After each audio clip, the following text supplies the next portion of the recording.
रंगों का त्योहार होली भी फाल्गुन माह की पूर्णिमा को रंग, उत्साह, मस्ती और उल्लास का त्योहार मनाया जाता है। वसंत की हवा के झोंके फाल्गुन की मस्ती और रंगों का सुरूर जीवन को उत्साहित कर देता है। ऐसा लगता है कि प्रकृति भी हमारे साथ साथ फाल्गुन का मजा ले रही हो। फाल्गुन का यही उत्सवी माहौल इसे अन्य महीनों से जुदा बनाता है और खास भी। सनातन धर्म में फाल्गुन माह का विशेष महत्व है। बता दें कि हिंदू पंचांग का आखिरी महीना फाल्गुन कहलाता है। हिंदू पंचांग का आखिरी माह यानी कि फाल्गुन माह 13 फरवरी से आरंभ हो गया है। इस माह में कई सारे त्योहार मनाए जाते हैं। यही वजह है कि इस महीने को आनंद और उल्लास का माह कहा जाता है।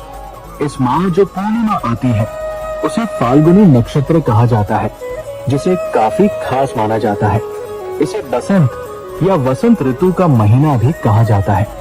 कहते हैं कि इस माह के शुरू होते ही सर्दी कम होने लगती है और हल्की हल्की गर्मी शुरू हो जाती है। फाल्गुन माह में भगवान श्री कृष्ण की पूजा का विशेष विधान है। इस माह भगवान श्री कृष्ण के तीनों रूप बाल, युवा और गुरु कृष्ण की उपासना की जाती है। फाल्गुन कृष्ण पक्ष एकादशी को विजया एकादशी नाम से जाना जाता है। फाल्गुन द्वादशी को यदि श्रवण नक्षत्र युक्त हो तो इस दिन भगवान श्री हरि विष्णु का विधि विधान से पूजन और व्रत करने का विधान है। इस माह में कृष्ण पक्ष अष्टमी को माता सीता की जयंती के रूप मनाया जाता है। पौराणिक मान्यताओं के अनुसार फाल्गुन माह में ही चंद्रदेव का जन्म हुआ था, इसलिए इस माह चंद्रदेव की भी आराधना की जाती है। इस माह कृष्ण पक्ष की चतुर्दशी को भगवान शिव के शंकर की आराधना का महापर्व महाशिवरात्रि बड़ी धूमधाम से मनाई जाती है। जानिए, फाल्गुन माह में इन देवी देवताओं की होती है आराधना।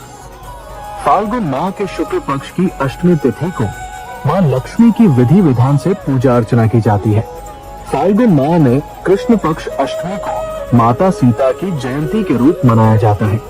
इस माह मां सीता की आराधना की जाती है।